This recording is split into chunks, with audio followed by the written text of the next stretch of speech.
എല്ലാവർക്കും നമസ്കാരം. കുട്ടികൾക്കൊരു ചങ്ങാതിയിലേക്ക് സ്വാഗതം. നാളെ അയ്യങ്കാളി ദിനമായി നമ്മൾ ആചരിക്കുന്നില്ലേ? അപ്പോൾ അയ്യങ്കാളിയെക്കുറിച്ച് കുറച്ച് കാര്യങ്ങൾ നമുക്കൊന്ന് ഷെയർ ചെയ്യാം.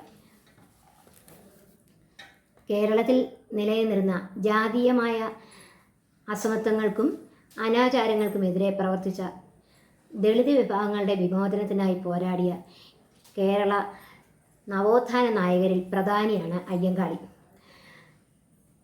ജനവിഭാഗങ്ങളുടെ മനുഷ്യാവകാശങ്ങൾ സ്ഥാപിച്ചെടുക്കുന്നതിന് വേണ്ടിയാണ് അദ്ദേഹം പോരാടിയത്. പുലയ സമുദായത്തിൽപ്പെട്ട അദ്ദേഹം സംഘാടനവും ശക്തിപ്രകടനവും വഴി സഞ്ചാര സ്വാതന്ത്ര്യം അനുവദിച്ച് ശ്രദ്ധേയനായി. ക്ഷേത്രത്തിലൊന്നും കയറാൻ മേലാതെയും റോഡിൽ കൂടി പൊതുവഴിയിൽ കൂടി നടക്കാൻ മേലാത്ത ഒരു കാലഘട്ടം ഉണ്ടായിരുന്നില്ലേ? അന്നൊക്കെ താഴ്ന്ന ജാതിക്കാർക്ക് പൊതുവഴിയിൽ കൂടി നടക്കാൻ പാടില്ല, ക്ഷേത്രത്തിൽ പ്രവേശനമില്ലായിരുന്നു. അതൊക്കെ സ്ഥാപിച്ചെടുത്തത് ഈ അയ്യങ്കാളി അദ്ദേഹമായിരുന്നു.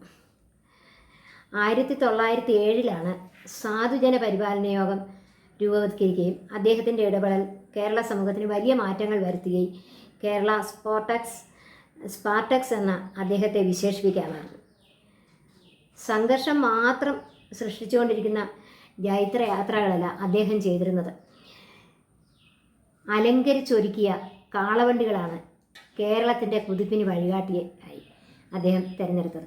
അദ്ദേഹം ആ കാളകളുടെ 2 കാളവണ്ടികൾ ഉണ്ടാക്കി ആ കേരളത്തിൻ്റെ കുതിപ്പിന് വഴികാട്ടിയായി അദ്ദേഹം ഉപജാതികൾക്ക് അതീതമായി ചിന്തിക്കുകയും സമൂഹത്തിലെ ക്രൂരമായ അനാചാരങ്ങളെ എതിർക്കുകയും ചെയ്യുക, വിദ്യാഭ്യാസത്തിലൂടെ സാമൂഹ്യ സ്വാതന്ത്ര്യത്തിലേക്ക് എത്തുക എന്നിവയായിരുന്നു അദ്ദേഹത്തിൻ്റെ പ്രധാന ആശയങ്ങൾ.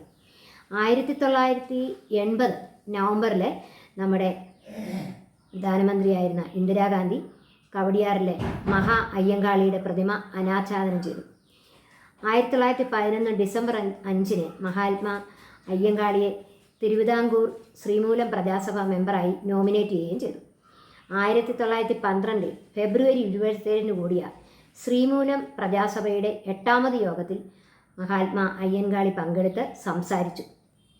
18 ജൂൺ 1941 77 വയസ്സിൽ അദ്ദേഹം അന്തരിച്ചു. അപ്പോഴേക്കും എല്ലാവർക്കും ക്ഷേത്രത്തിൽ പ്രവേശിക്കാനും പൊതുവഴികളിൽ നടക്കാനും മറ്റുള്ളവരോടൊപ്പമുള്ള സ്ഥാനവും അയ്യങ്കാളി നേടിത്തന്നു. അദ്ദേഹത്തെ നാളെ അയ്യങ്കാളി ദിനമായി നമുക്ക് ഒന്ന് സ്മരിക്കാം എന്ന് വിചാരിച്ചാണ് ഈ ചെറിയ സന്ദേശം നിങ്ങളിൽ എത്തിച്ചത്. എല്ലാവർക്കും നമസ്കാരം. ഇനിയും ഒരു വീഡിയോയുമായി വരുന്നതാണ്.